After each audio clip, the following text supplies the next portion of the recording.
प्रत्येक दिवस एक नव प्रभात लेकर आता है, एक ऐसा अवसर जिसमें हम स्वयं को और अधिक निखार सकते हैं। पथ चाहे कठिन हो, गति चाहे मंद हो, यदि लक्ष्य अडिग है तो विजय सुनिश्चित है।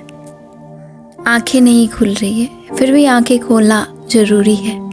अध्ययन केवल पुस्तकों को पढ़ना नहीं है, यह स्वयं को गढ़ने की साधना है। जब संपूर्ण संसार विश्राम में लीन होता है, तब तुम्हारी एकाग्रता ही तुम्हें भीड़ से अलग करती है। ना थको ना रुको, क्योंकि यह परिश्रम ही है जो सपनों को साकार करता है। कल जो असंभव प्रतीत होता था, वो आज तुम्हारे संकल्प के समक्ष नतमस्तक है। उठो, जागो और तब तक ना रुको जब तक लक्ष्य की प्राप्ति ना हो जाए। अध्ययन एक यज्ञ है और तुम तपस्वी हो। यह तब तुम्हें उस ऊंचाई तक ले जाएगा जहां पहुंचने की केवल कल्पना की जाती है।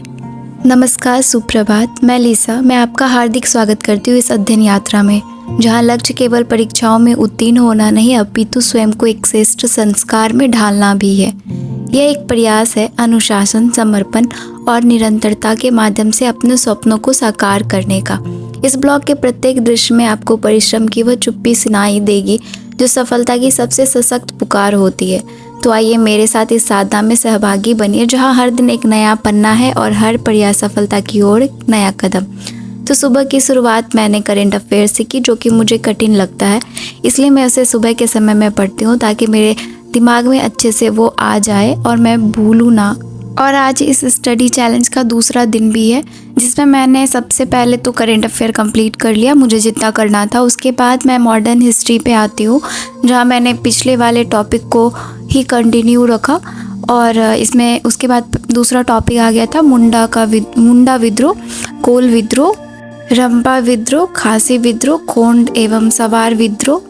इतना करते करते उसके बाद मैंने ब्रेक ले लिया, क्योंकि सावन का पहला सोमवार है। मैं पूजा पाठ करने जाती हूँ और फिर पढ़ने के लिए बैठती हूँ, जिसमें मैंने रामोसी विद्रोह, हो विद्रोह, कुकी आंदोलन, चुआर विद्रोह या भूमिन विद्रोह और कुछ अन्य आंदोलन को देखा। उसके बाद किसान विद्रोह का आरंभ हो जाता है, नील आंदोलन जिसमें सबसे प्रथम पे आता है। उसके बाद पावना विद्रोह और दक्कन के दंगे पर मैंने स्टॉप कर दिया था। आज मॉडर्न हिस्ट्री को मैं यहीं तक कंप्लीट कर रही हूँ, क्योंकि फिर मुझे INM भी देखना है और हिंदी भी देखना।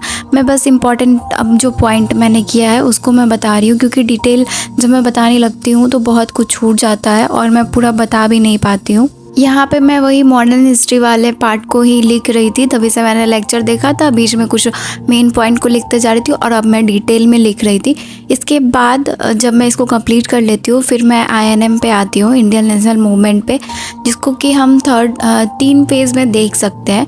जो कि फर्स्ट फेज हो जाता है 1885 से 1905 तक, सेकंड 1905 से 1920 और थर्ड 1920 से 1947 तक। अब क्या होता है ना कि जो भारतीय राष्ट्रीय कांग्रेस की स्थापना जो होती है, उसके बाद अपने आरंभिक दौर में कांग्रेस एक मध्य मार्गी पार्टी रहता है। वो शुरुआती दौर में अपने मांगों के लिए संवैधानिक रास्ता अपनाता है, जैसे कि कानून की जो सीमा थी तभी उसमें रहकर ही वो अपने कार्यों को या उनकी मांगों को वो सामने रखते थे। इसको ना नरमपंथ या नरम दल की भी मांग कहते हैं, जिसको 3 P's भी कहते हैं, प्रे, पिटिशन और प्रोटेस्ट। नरमपंथी नेता में प्रमुख नेता हो जाते हैं दादा भाई नौरोजी और गोपाल कृष्णा गोखले, और अन्य नरमपंथी नेता में फिरोज शाह मेहता का नाम आता है, बरुद्दीन तैयब जी भी आते हैं इसमें। इसके बाद आ जाता है गर्मपंथ और उग्रवादी। उसके बाद मैंने देखा गर्मपंथियों के जो कुछ नेता थे, इसे एक ट्रिक से याद रखा जाता है, ट्रायो भी बोला जाता है, त्रिमूर्ति, लाल, बाल, पाल। लाल से हो गया लाला लाजपत राय, बाल से हो गया बाल गंगाधर तिलक और पाल से हो गया विपिन चंद्र पाल। तो ये कुछ महत्वपूर्ण था। और इसके बाद मैं INM को स्टॉप कर देती हूँ और हिंदी पढ़ने के लिए जाती हूँ। अब मैं बताती हूँ कि हिंदी में मैंने क्या क्या पढ़ा है। हिंदी में कल हमने देखा था माहेश्वर सूत्र और प्रत्याहार, जो कि बहुत इम्पॉर्टेंट था, और उसी के क्रम को आगे बढ़ाते हुए आज मैंने देखा है वर्णमाला में भी इसमें जो कुछ छोटा छोटा पॉइंट था, जैसे शब्द, मात्रा, वाक्य, पद, पदबंध, वाक्यांश, इन सब पे मैंने एक एक बार नज़र डाल लिया। उसके बाद आ जाता है कि जैसे री और इन सब का जो यूज़ है, तो इन सब को भी मैंने देखा। और सबसे पहली बात ना कि जब हम वर्णमाला को पढ़ते हैं तो हमें अच्छे से प्रोनाउंस करना आना चाहिए। जैसे अ, आ, ये जो होता है, या जैसे हम लोग क बोलते हैं तो क होगा या का होगा, ये आप लोग हमको बताइएगा कि क्या होगा, इस कैसे प्रोनाउंस करेंगे इसको। इसके साथ साथ कुछ ट्रिक्स देखे मैंने, जैसे माहेश्वर सूत्र में कौन से अक्षर नहीं है और कौन कौन से अक्षर हैं जो वर्णमाला में है, और अध्वनित स्वर, मूल स्वर, और जो कि बहुत इंपॉर्टेंट है, बहुत ज़्यादा इंपॉर्टेंट है वर्णमाला में। इसके बाद कुछ ऑब्जेक्टिव टाइप क्वेश्चन, जैसे हिंदी में स्वरों की संख्या, स्वरों की कुल संख्या, उच्चारण के आधार पर स्वरों की संख्या, लेखन के आधार पर स्वरों की संख्या, हिंदी के स्वरों की संख्या, सभी लगभग एक दूसरे से मिलते जुलते क्वेश्चन ही है, बट आंसर थोड़ा थोड़ा अलग होता है सभी का।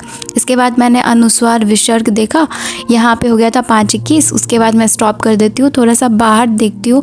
मौसम काफ़ी अच्छा हो गया था, सुबह से तो बहुत गर्मी था, बट शाम होते होते अच्छा हो गया, और बारिश, और देखते देखते थोड़ी देर में बारिश भी स्टार्ट हो गया था।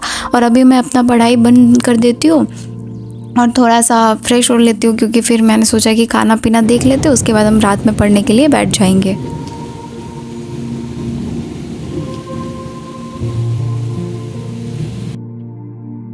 अभी लगभग 7 बज रहा था और मैं थोड़ा बैठ के व्यू देख रही थी। मेरे टेबल चेयर के पास से ये व्यू बहुत अच्छा दिख रहा था तभी। उसके बाद मैं 7 बजे पढ़ने के लिए बैठ जाती हूँ, प्रॉपर 7 बजे। मैं सोच ली थी कि 7 बजे बैठूँगी और 9-10 तक उठ जाऊँगी। अभी भी मैं हिंदी ही कंप्लीट कर रही थी, क्योंकि मैं सुबह जो पढ़ी थी हिंदी वाला क्लास, उसी को मैं फिर से रिपीट कर रही थी, क्योंकि वर्णमाला ना बहुत इंपॉर्टेंट पार्ट होता है, उससे क्वेश्चन भी बहुत ज़्यादा पूछे जाते हैं। तो मुझे थोड़ा कन्फ्यूज़न हो रहा था, तो मैं फिर से एक बार उसको रिपीट कर रही थी, और जो मेन पॉइंट लग रहा था मैं फिर से उसको लिख रही थी। और इसके बाद मैंने 1-2 और क्लास किया हिंदी का ही, पर उसको मैंने आज बिल्कुल भी नहीं लिखा, बस मैंने लेक्चर देखा और मैं सोच रही थी कि इसको मैं कल लिखूँगी, ताकि फिर मुझे दोबारा रिवाइज़ नहीं करना पड़ेगा उस तरीके से। इसलिए मैं रात में उसको देख लेती हूँ। उसके बाद लगभग 9 बज रहे थे, 9, उसके बाद मैं उठ जाती हूँ और फिर मैं चली जाती हूँ, खाना वाना खा लेती हूँ। आज जो मैंने पढ़ा है वो यहाँ पे मैं लास्ट में क्लिप ऐड कर दे रही हूँ, ताकि आप लोग को भी समझ में आ जाए कि कौन कौन सा टॉपिक है। अब पता नहीं ये क्या यूट्यूब पे पोस्ट होने पे प्रॉपर दिखेगा कि नहीं दिखेगा, मुझे नहीं पता। अगर नहीं दिखे तो क्वालिटी अपना थोड़ा अच्छा कर लीजिएगा, तो इसमें मैं भी दिख जाएगा। ये सारा नोट्स है जो मैंने आज प्रिपेयर किया है। मिलते हैं कल नए ब्लॉग के साथ, और अपनी पढ़ाई को फिर से साथ में स्टार्ट करते हैं। और यहाँ पे मैंने करंट अफेयर जो पढ़ा था, जो मैंने नोट किया था, उसको भी मैंने यहाँ पे लिख दिया है। तो चलिए फिर मिलते हैं कल एक नए ब्लॉग के साथ, और नए स्ट्रैटेजी के साथ, नए टॉपिक्स के साथ, और नई यादों के साथ। तब तक के लिए thank you so much, bye bye, take care.